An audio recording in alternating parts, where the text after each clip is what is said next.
a presença de Deus derramar, mas só podes fluir o que estás a pedir quando tudo deixares no altar. Quando tudo perante o Senhor estiver e todo teu ser Ele controlar,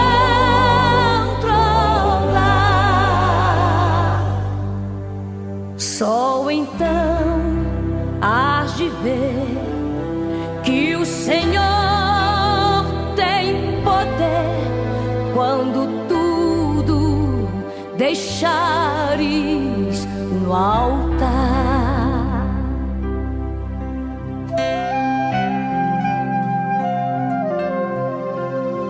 Maravilhas de amor te fará o Senhor, atendendo a oração que aceitar.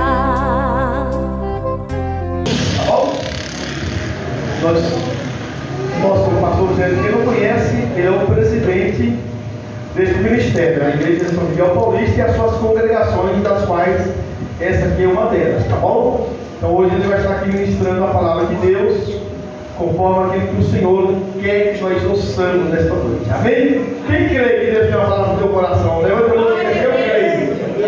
Pai Celestial, toma nas tuas mãos o teu ungido e use poderosamente, Senhor, de acordo com a necessidade desta igreja. Nós oramos, Senhor Deus, e te agradecemos em nome de Jesus. Amém.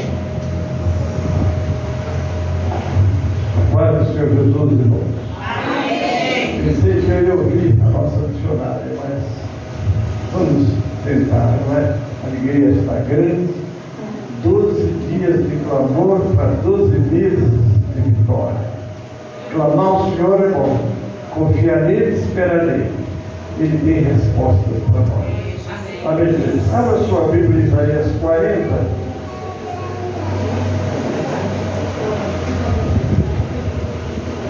Vamos ler a partir do verso 28. Diz assim: não sabes, não vistes, que o eterno Deus, o Senhor, o Criador dos fins da terra, nem se cansa, nem se fatiga, não há esquadrinhação do seu entendimento, dá força ao cansado e multiplica as forças ao que não tem nenhum vigor. Os jovens se cansarão e se fatigarão, e os mancebos certamente cairão, mas os que esperam no Senhor renovarão as suas forças, subirão com asas como águias, correrão e não se cansarão, caminharão e não se fatigarão. Vamos ler juntos o 31, irmãos, todos juntos, vamos ler? Vamos lá. Mas os que esperam no Senhor renovarão as suas forças, subirão com asas como águias, correrão e não se cansarão, caminharão e não se fatigarão. Pode sentar, irmão.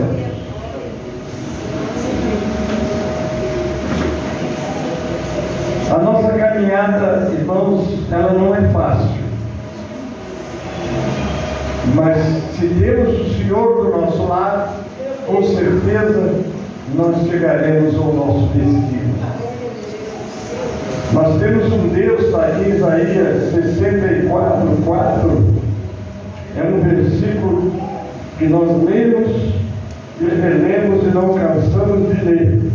Isaías 64, versículo 4 diz assim: porque desde a antiguidade não se ouviu,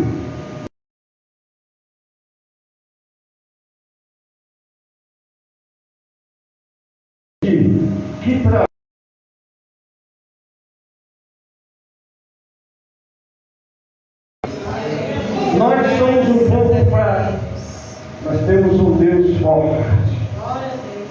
Às vezes na nossa caminhada, as lutas que enfrentamos, as dificuldades, tem hora que alguém olha para nós e diz: não vai conseguir.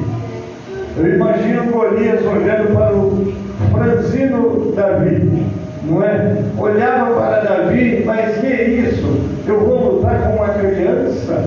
Isso seria uma desonra para um guerreiro como Golias, não é? Ter que enfrentar uma criança que nem uma espada tinha, nem uma armadura tinha. E ele, aquele homem que desafiava o exército inteiro que se escondia, não é? E assim às vezes somos nós, que olha para nós e não dá nada. Me lembro que eu estava trabalhando no Rio de Janeiro, Deus me mandou evangelizar uma pessoa, hoje ela já não está mais entre nós, já partiu. E eu entrei no lugar, era um botequim, aqui é o lugar onde vende bebidas, né? E quando nós entramos e evangelizamos, tinha muitas pessoas não cristãs naquele lugar, obviamente, né? E as pessoas vão no botequim beber, fumar, enfim, é a vida deles, tem um valor para eles. E eu ali entrei, e eu olhava para minha parente, que era uma prima minha, o nome dela é Eunice, Licinha, e ela botava a cachaça no copo do um, acendia o cigarro do outro, eu com a Bíblia debaixo do braço, aí como é que faz? Eles cochichavam, olhavam para mim, e eles lá costumam nos chamar de Bíblia, ó Bíblia, que esse Bíblia não fazendo o nosso bem. E eu querendo falar, porque Deus me deu um sonho que eu sepultava ela, e ela era da macumba. Eu dizia: meu Deus, eu estou fazendo o sepultamento de uma macumbeira, eu não estou entendendo isso. Aí Deus me chamou a atenção, porque eu tinha estado com ela, tinha almoçado na casa dela, mas não tinha falado de Jesus para ela. Então eu acordei assustado, ele disse: vá lá e pregue para ela.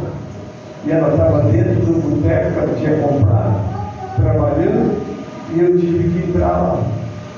E quando eu entrei, irmãos, procurando uma porta, eu disse: Senhor, me abre uma porta, porque como é que eu vou começar a pregar? Ela não tem nem como me ouvir, olha o ambiente.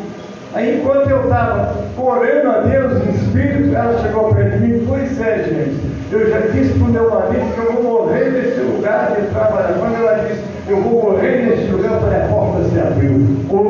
Eu estou aqui porque eu tive um sonho, contei o sonho, e evangelizei ela, e ela prestou atenção na palavra. Mas ela disse para mim: é filho e esposo, prega para ele também. Mas eu deixei ela sair. Enquanto eu falava de Jesus para o esposo dela, um cidadão vinha andando, cambaleando, com os olhos vermelhos, estava endemoniado. Acho que eu já falei isso aqui para vocês, mas eu quero me contar só por um ponto, não é? E ele de longe apontou para mim e disse: você não tem poder, nem esse livro que está debaixo do seu braço também não tem poder. E eu olhei para aquele homem, e ele veio na minha direção, não é?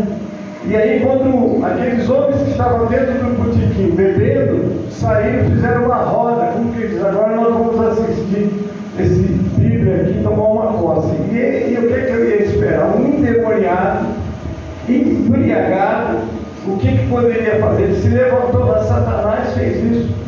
E quando o diabo nele chegou perto de mim, botou a mão no meu nariz e disse assim: você não tem poder, nem esse livro debaixo do teu braço também não tem poder. E eu olhei para ele e conversei com Satanás: eu, Gênesis, não tenho poder, mas aquele que está sentado ao lado de Deus tem todo o poder. Credo nisso? Perguntar para ele se ele crê, é crente. Ele é crente, o diabo é crente.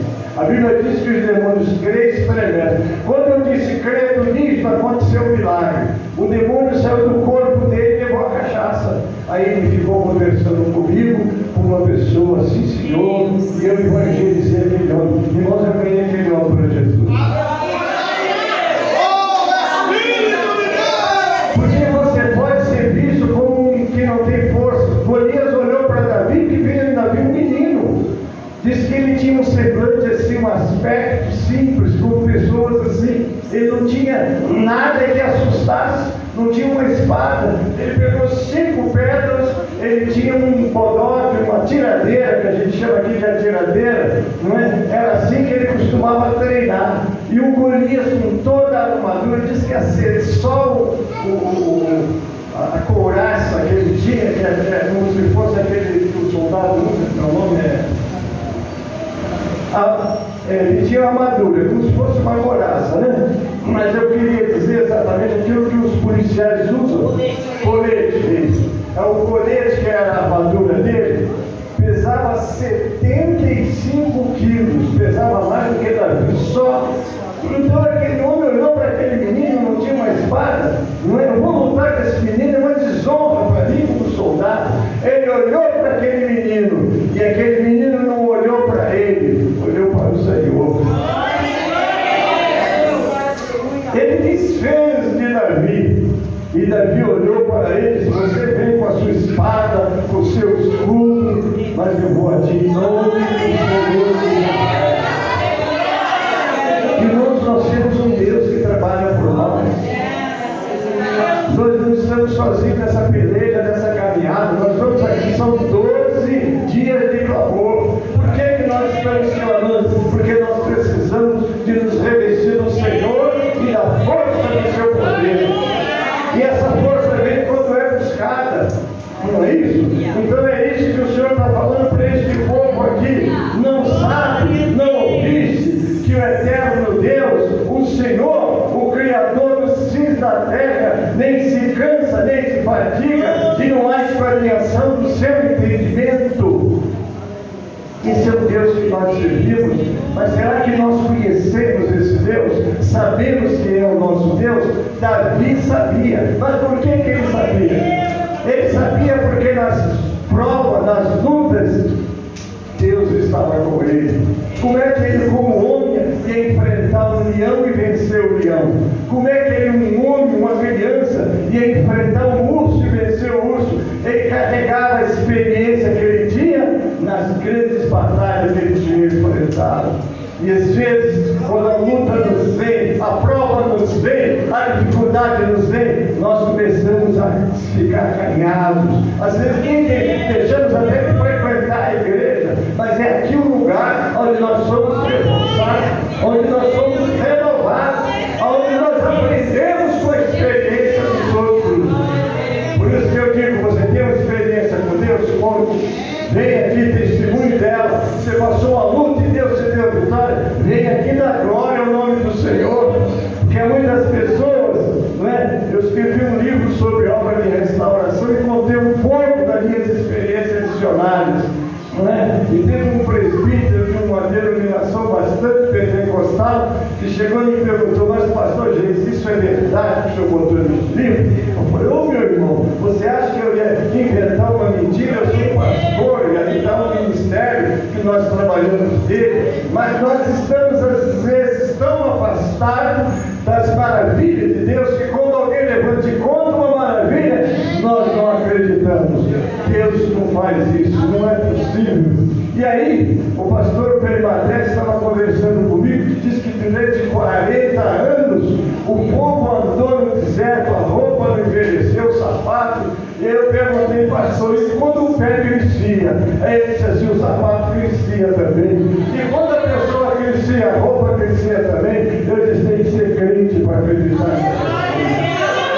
Mas, será que o Deus que estava no céu com aquele povo não está conosco hoje nas nossas lutas, nas nossas provas e nas nossas dificuldades? É o mesmo Deus, irmão. Deus não mudou, Deus não perdeu o poder, Deus não perdeu a força, como não perdeu o propósito que Ele tem na sua vida. Ele não erra.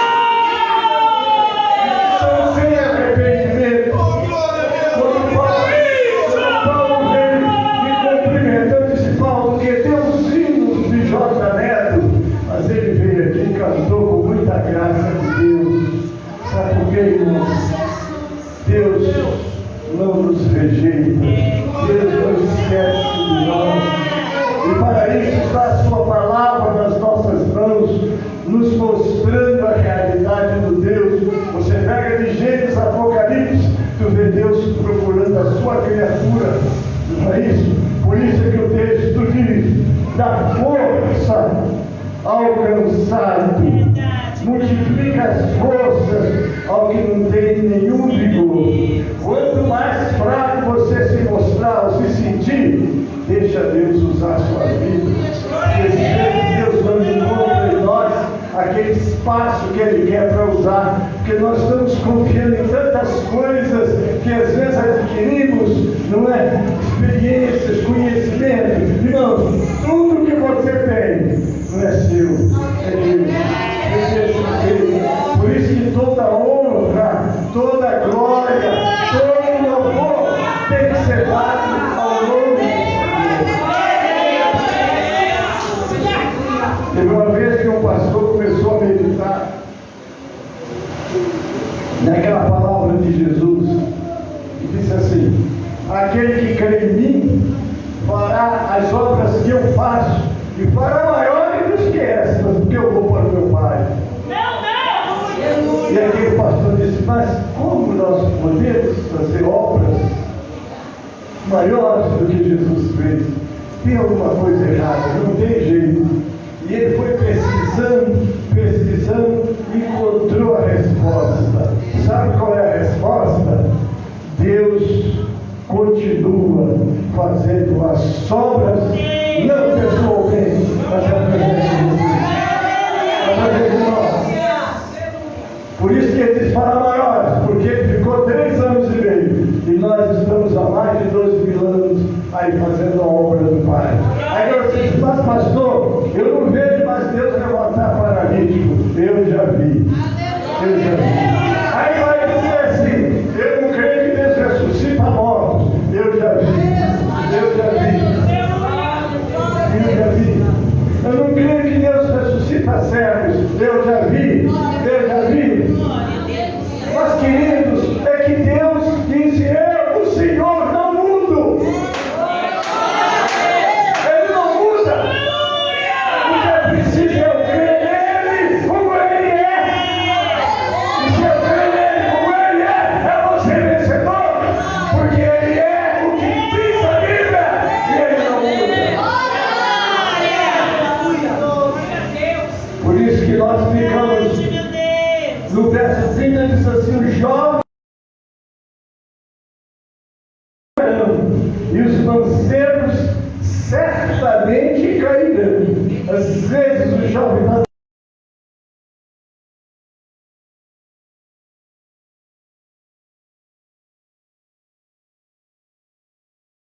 pode. Ele estava falando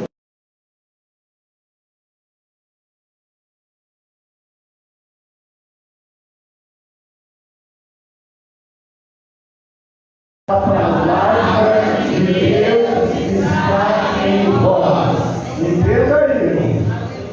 Aí a seguinte é: e vencestes o maligno. Como é que vencemos o maligno? É com essa palavra na nossa vida. É você ler, é você crer. Deus trabalhar na tua vida, porque Ele quer te usar. Ele quer te usar para fazer a obra dele. E a obra dele está sendo feita, irmãos. Talvez a gente nem perceba, mas é uma pessoa que não tem expressão, que não está aí na página de nenhuma revista, às vezes não sobe nem no culto, mas ali o seu anonimato está nas mãos de Deus. Há um texto bíblico que diz assim: os meus olhos, diga comigo, os meus olhos procurarão os fiéis da terra para que estejam comigo. Você está com o Senhor?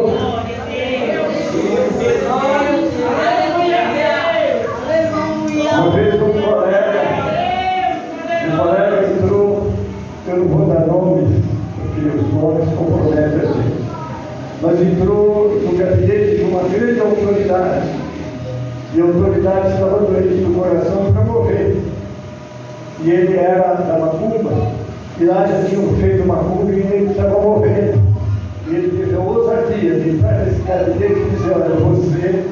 Primeiro ele perguntou a esse colega, esse pastor: você já está precisando de dinheiro? Ele disse: não estou precisando de dinheiro, porque eu sou rico, muito rico mesmo, esse pastor. Eu não estou precisando de dinheiro,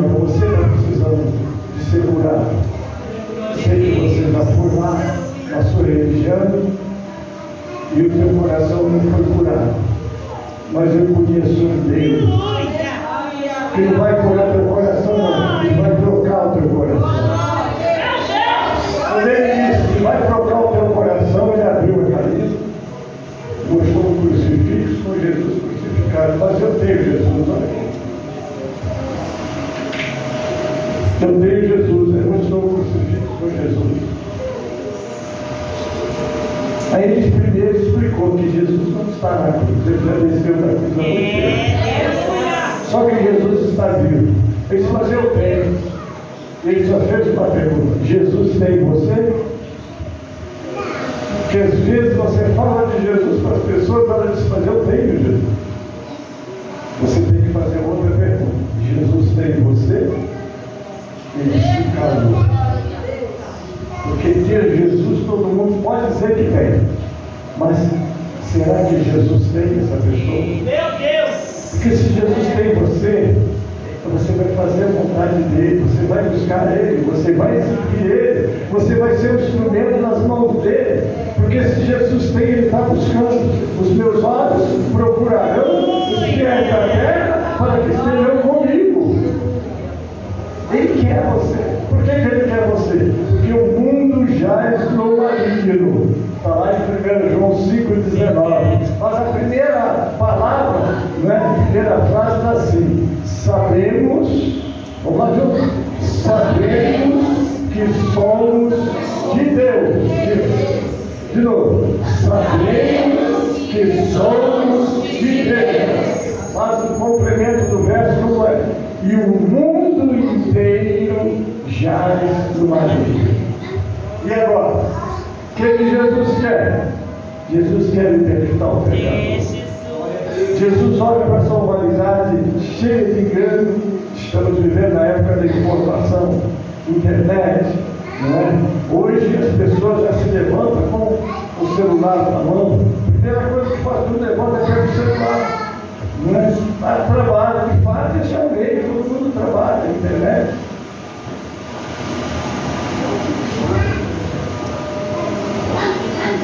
Mas de Jesus, você tem falado de Jesus? Jesus é o Senhor da tua vida? Você tem Jesus? Jesus tem você? Será que Jesus tem todos nós que estamos aqui? Nós até podemos dizer que tem. Porque qual o pensamento de Jesus para a sua humanidade? Está lá no livro de Lucas 19:10. Vamos dizer comigo?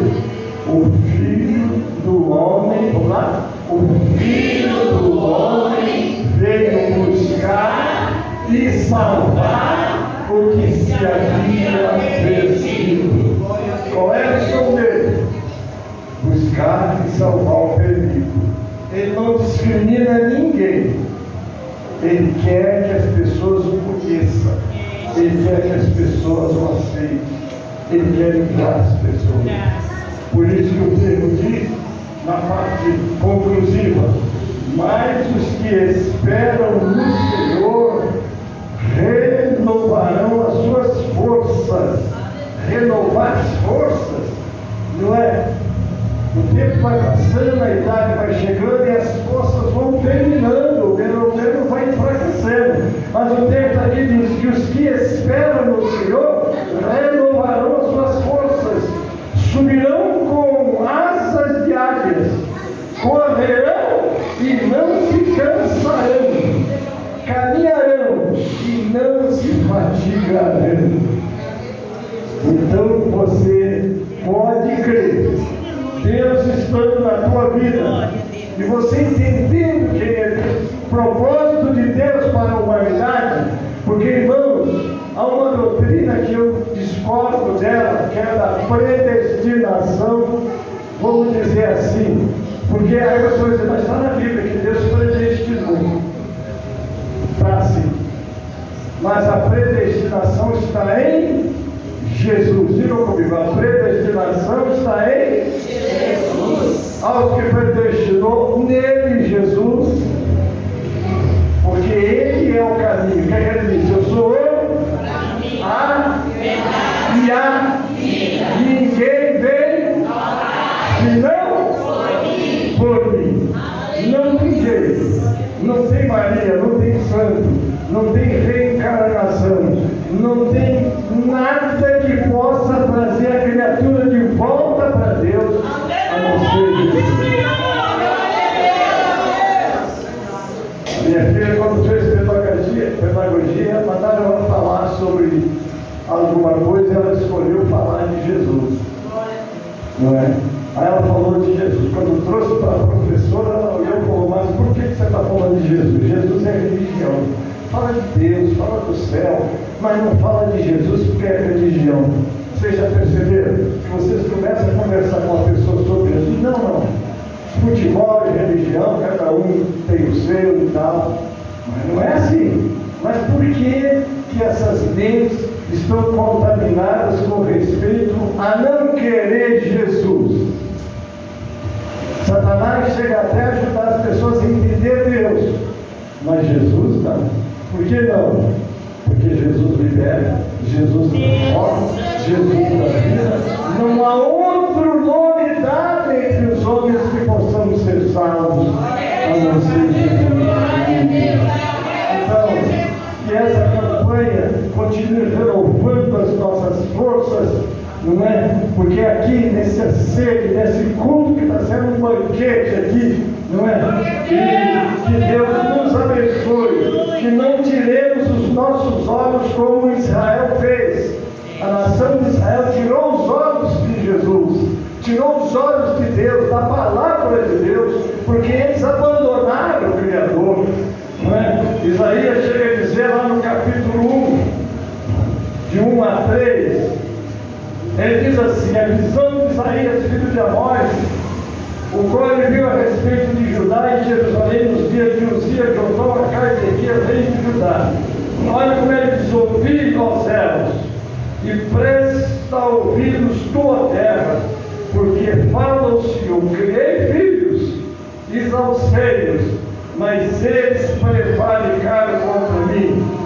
O boi conhece o seu possuidor, e o jumento a manjedoura do seu dono, mas Israel não tem conhecimento. O meu povo não entende. Eles abandonaram Jesus. Mas aqueles que abraçaram a fé de Jesus se tornaram filhos de Deus, aos que creem no seu nome. Então não esqueça, queridos, olhando para Ele, buscando nele, crendo nele, servindo Ele, com certeza você está e será vitorioso. Deus abençoe. Glória a Deus, glória a Deus. Minhas amadas irmãs, prepara o hino de vocês aqui, tá? Glória a Deus. Irmãos, o nosso Deus está falando aqui de maneira poderosa. Glória a Deus. De uma maneira extraordinária. Quando eu cheguei aqui na igreja de São Miguel Paulista, o pastor Gênesis tinha 44 anos. Estou lendo o professor aniversário de 44 anos. Hoje ele já passou por 60, né? 77. Vocês que são jovens, este homem ele veio para a igreja novinho. Se não me falha a memória, se batizou com 16 anos, né? 10 anos.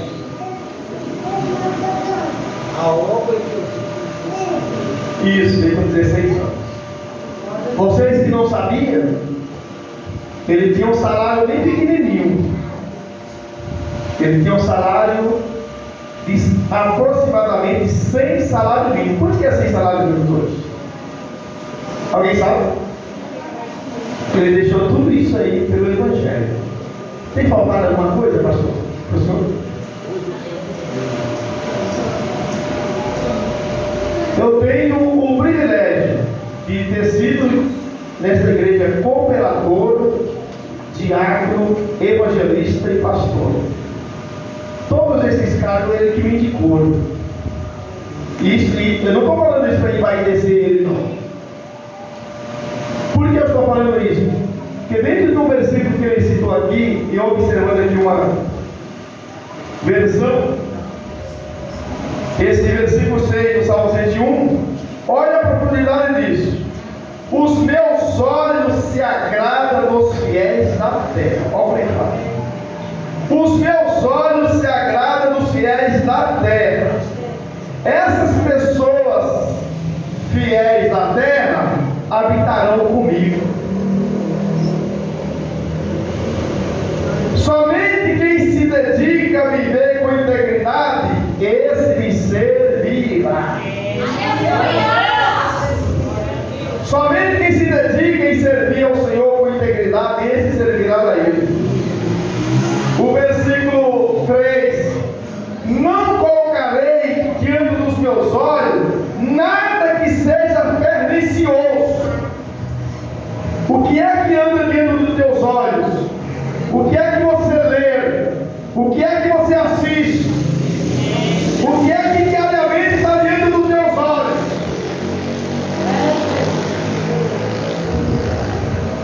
Detesto a conduta dos infiéis. Tais atitudes jamais me conquistarão. Que atitudes é essa? Por coisas más diante dos olhos. Isso é profundo demais. Glória a Deus. E aí ele vai seguindo.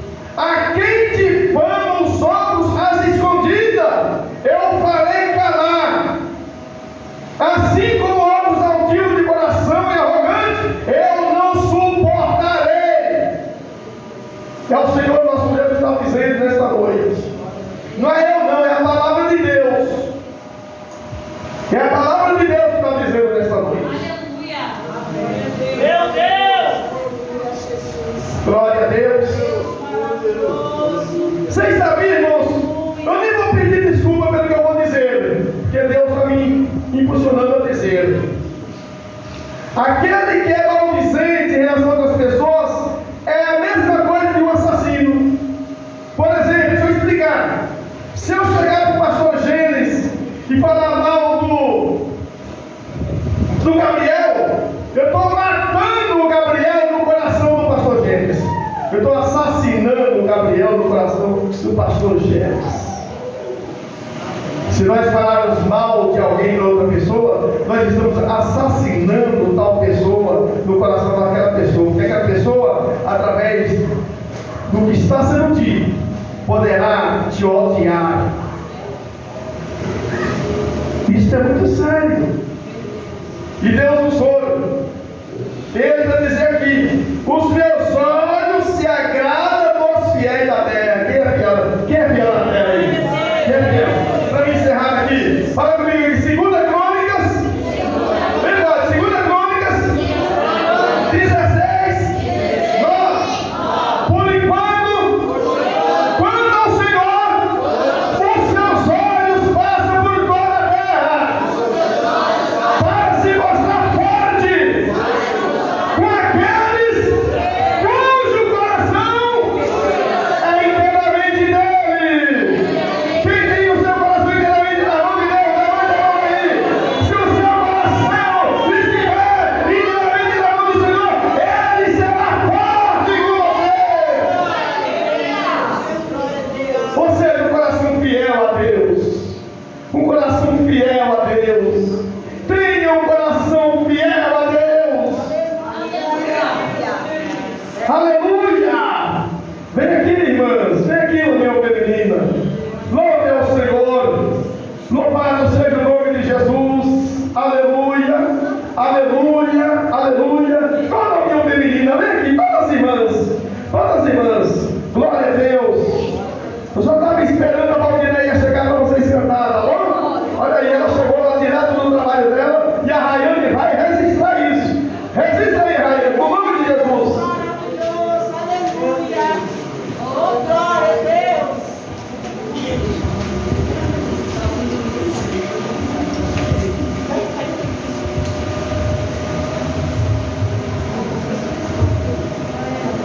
Grupo Líder dos Vales. Salvamos a igreja com a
caminhando aí para o encerramento, tá bom? Glória a Deus. Se a campanha terminasse hoje, nós já tínhamos ganhado mais do que o mundo inteiro, não é? Porque nós temos 3 almas que aceitaram Jesus, não é verdade? Fica de aí, Carol e Edson, olha ali, e o Gilberto, que é o esposo da irmã Nayara, que disse que ganhou um presentão, o marido Deus abençoe vocês grandemente aí no nome de Jesus. E não fica assustado com essas palavras, meia-dura, não, que o Espírito Santo fala com ninguém aqui, tá certo? Então agora você vai juntos de pé para nós encerrarmos aqui, tá bom? Domingo é o 6º dia da campanha, vamos chegar na metade. Vai estar aqui pregando o evangelista Cleito, da Assembleia de Deus, jovem abençoado, tem sempre pregado aqui, e com certeza vamos sair daqui edificados com a palavra que por certo Deus já o colocou no seu coração, tá bom? Glória a Deus. Quem precisa de uma oração especial? Papai Celestial, não temos palavra para te agradecer, tamanha é a tua bondade para conosco. O nosso português seria muito pobre, Senhor, para expressarmos em palavra, meu Deus, o que o Senhor tem realizado no nosso meio. Muito obrigado por esta igreja ao longo dos anos, o Senhor tem mantido aqui. Muito obrigado pela direção da nossa igreja, meu Deus, através da igreja de São Miguel Paulista e toda a sua diretoria. Senhor, muito obrigado em nome de Jesus. Agora cada um dos que aqui estão, Senhor, eu estou entregando nas tuas mãos, para que o Senhor possa levar em paz para os seus lares. Meu Deus, que cada um, ao chegar dentro da sua casa, estabeleça a paz, Senhor, a harmonia, a comunhão familiar, a alegria familiar. Meu Deus, a vitória nas dificuldades que cada um tem passado no dia a dia. Meu Deus, eu entrego cada um nas tuas mãos. E quanto ao Gilberto, meu Deus, ao Edson e a Carol, que, meu Deus, fizeram aqui um concerto contigo de te servir. Meu Deus, dá-lhe a eles força, dá-lhe graça, dá-lhe poder, dá-lhe a unção, porque a unção do Espírito Santo em nossas vidas, ela quebra todo jugo, todo mal. Meu Deus, unge a cada um deles com o teu Espírito Santo a cada dia. Meu Pai Celestial, ensinando a caminhar, a trilhar os caminhos da salvação e libertando de tudo aquilo que ainda o prende. Eu entrego nas tuas mãos, meu Deus, abençoa cada família desta igreja. Eu entrego nas tuas mãos, e agora eu quero entregar nas tuas mãos o teu ungido, o pastor Gênesis, que tão bondosamente se propôs a estar conosco aqui nesta noite, Senhor, juntamente com a sua esposa, a irmã Elisete. Meu Deus, continue abençoando o teu servo, revestindo a ele de graça, revigorando o corpo dele na área da saúde, meu Deus, dando força e graça a cada dia. Eu entrego nas tuas mãos, Senhor, muito obrigado por todas as coisas, em nome de Jesus, amém, aleluia, glória a Deus, que a graça do Senhor e Salvador Jesus, o amor do Senhor nosso Deus, a comunhão do Espírito Santo de Deus, seja convosco, irmãos, e com todo o povo de Deus até que todos digam, amém. Irmãos, um pouquinho, eu esqueci, a presidente já olhou e foi atravessar. Amanhã é a reunião da União Feminina. Toda a União Feminina está aqui amanhã, 7h30, não é isso? 7h30, e traga lá que o povo vai trazer.